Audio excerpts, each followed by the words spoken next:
Ja, bevar Aktivhuset. Det er altså det faste kampråb hos kursisterne fra Aktivhuset, som altså demonstrerer i dag og er på vej i en march ned igennem gågaden og ned til jobcentret, hvor marchen ender.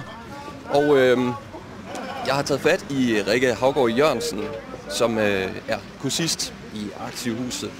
Og Rikke, hvorfor demonstrerer I? Vi demonstrerer imod det hus, som vi har været i 2 år, som har støttet os både fysisk og psykisk. Det her hus, det vælger Vejle Kommune af økonomiske årsager at lukke, så derfor demonstrerer vi. Vi ønsker at blive hørt. Vi har også ret til værdighed, selvom vi er psykisk syge. Hvorfor har kursisterne brug for et sted som Aktivhuset? Der er ikke plads til os andre steder. Der er ikke andre steder i Vejle, hvor der er så meget rum og kærlighed og plads til os. Derfor. Og nu bliver huset jo så lukket, men kommunen siger jo, at kursisterne kommer ud i tilbud, som er mindst lige så gode som Aktivhuset. Hvad siger du til det?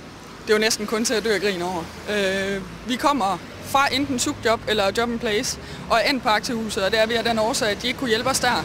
Nu har vi fået den hjælp og støtte, som vi hele tiden har haft brug for ned på Aktivhuset, og nu skal vi tilbage til det sted, hvor vi kommer fra.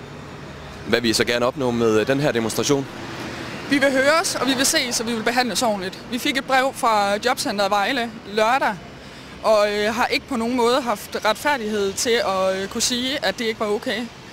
Og vi vil opnå, at vi bliver hørt, og at vi bliver behandlet retfærdigt, og så vil vi jo for alt i verden bevare vores Aktivhus. Så lige her til sidst, hvad håber du det hele ender med? At Aktivhuset bliver bevaret.